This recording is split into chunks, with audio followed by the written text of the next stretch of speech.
thousand flies.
He had brought a large map representing the sea without the least vestige of land, and the crew were much pleased when they found it to be a map they could all understand.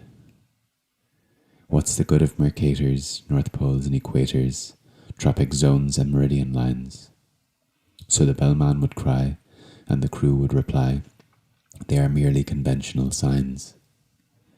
Other maps are such shapes with their islands and capes, but we've got our brave captain to thank.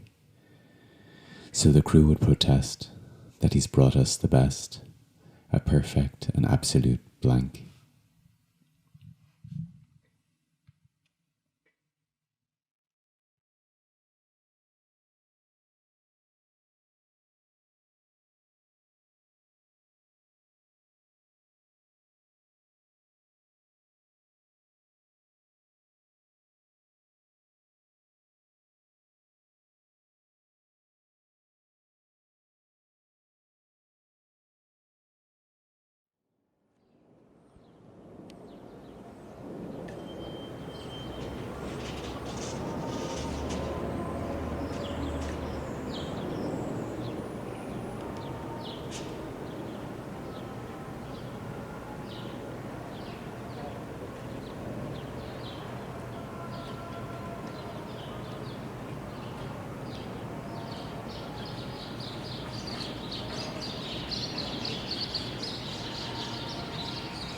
Every cow is a map of a world to recuperate, in which life is organised outside of the market.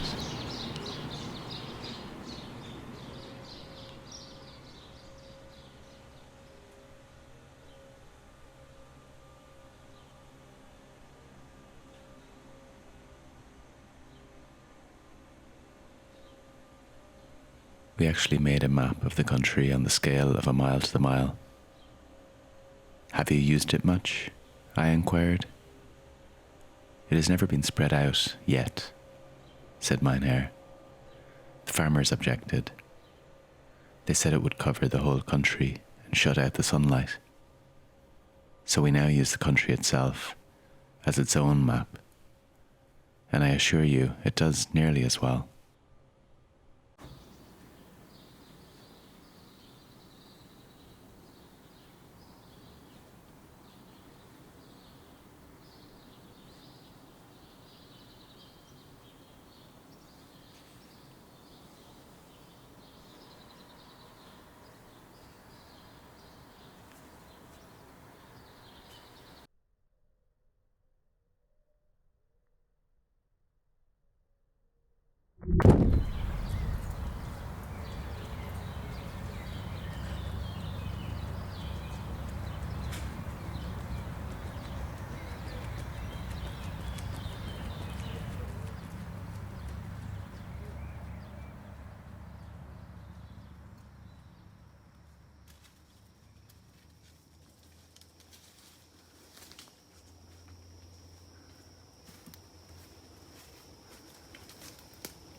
I contacted a company in England called Maps in Minutes to purchase their collection of map projections, a projection being any method of representing the surface of a sphere, in this case planet Earth, on a flat plane.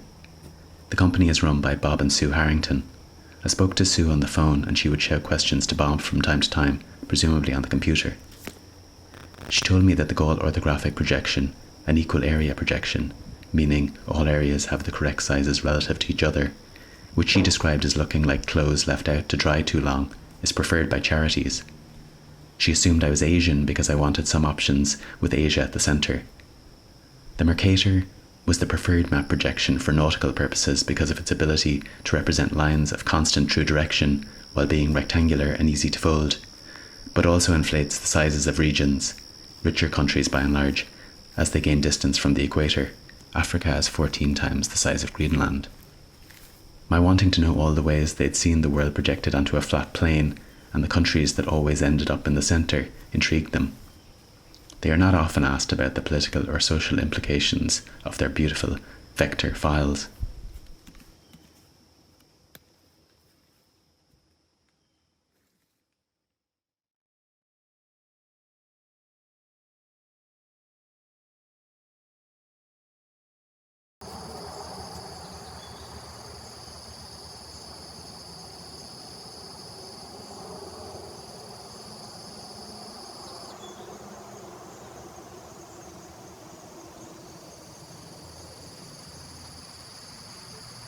And the cartographer's guild struck a map of the empire whose size was that of the empire, and which coincided point for point with it.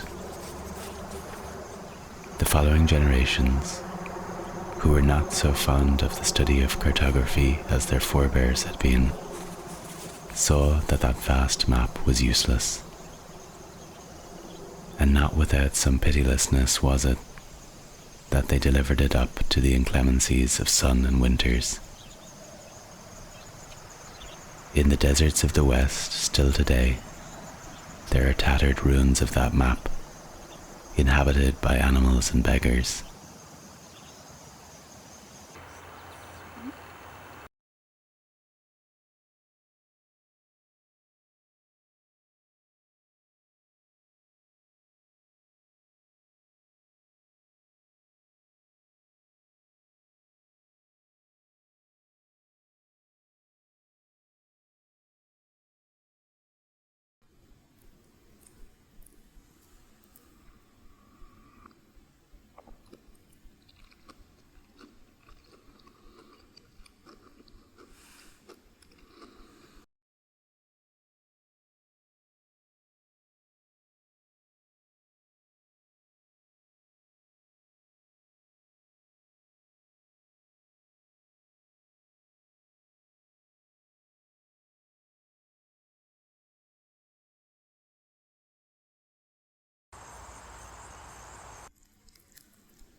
He took the gold from them, formed it in a mould, and cast an image of a calf. And they said, "These are your gods."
To flatten is to unfold, to project, to distort, to veil under surface, to surveil, to undercover cop, to reduce to codified signs, to lower complexity, to characterize, to fix, to frame, nature to natural resources, people to citizens, to populations, to divide the political and the social, to skin, to define, to quantify, to target an audience, to atomize, to iron out creases, to lessen friction and seams, to cloak and thin costume, to draw a map, to represent, to make a list.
The cowhuddle evades attempts to shroud them in their likeness by moving enough to render the rendering inaccurate, obsolete.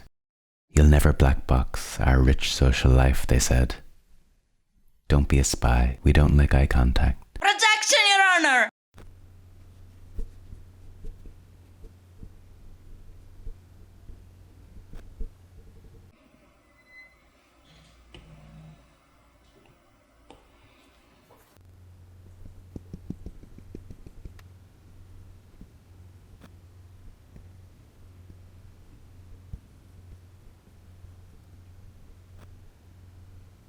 Personhood as ritual practice. Personhood as X's in boxes.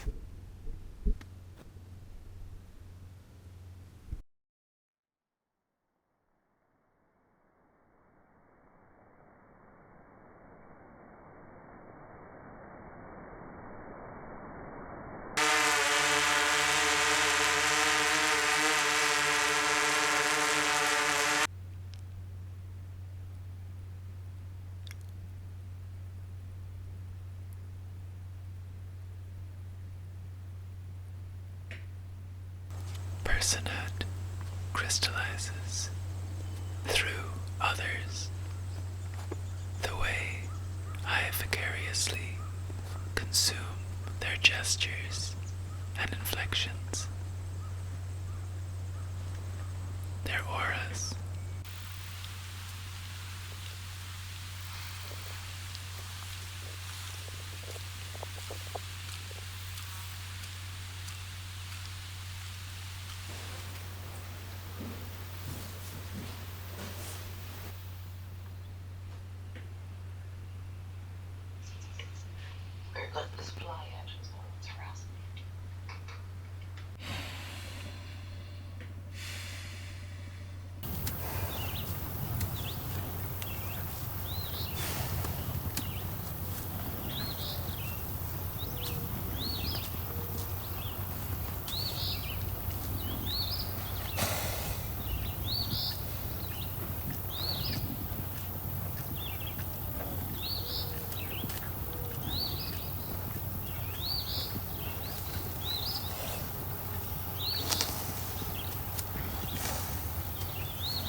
To entangle, to crumple up together, full of folds, to give body too many selves each, to putting ourselves together every day, to what to keep complexity, to not identify, to being beyond category, to illegibility, to the impossibility of fully grasping another's perspective, to accepting what we don't understand, to making ends meet, to renewing our habits of assembly, to the sensual conditions of that renewal, to those that cannot be named, to things that cannot be seen, to complicate and be slippery.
Power seeks our attention.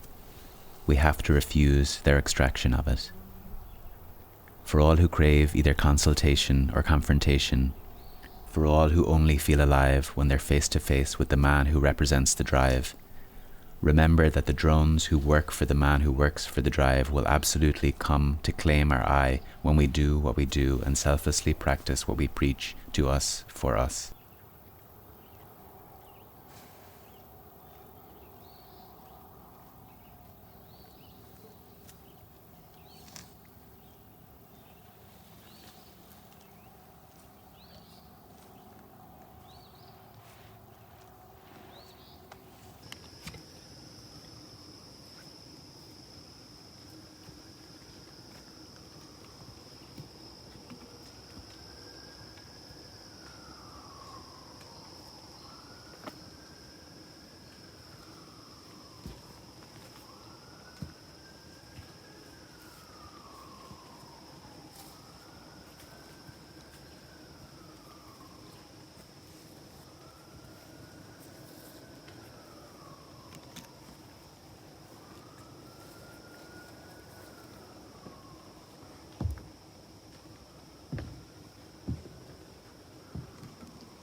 He had brought a large map representing the sea, without the least vestige of land, and the crew were much pleased when they found it to be a map they could all understand.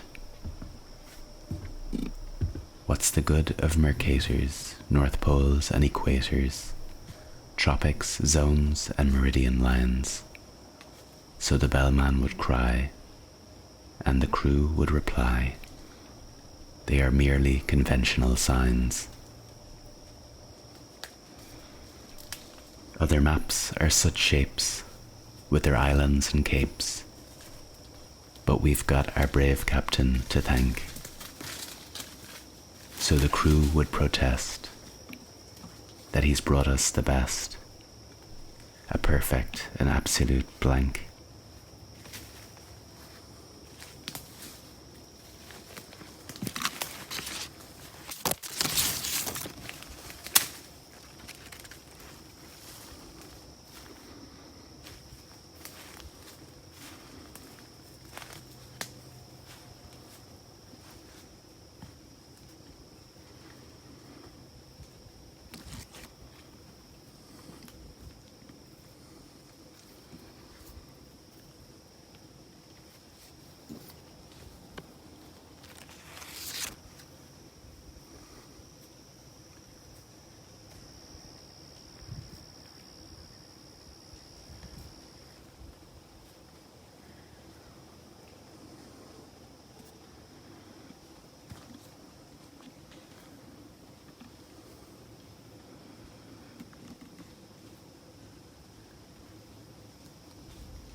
Parabola? That's geodesic. What's the good of Mercator's North Poles and Equators, tropics, zones and meridian lines, so the bellman would cry, and the crew would reply, they are merely conventional signs. Those words appear in which poem by Lewis Carroll?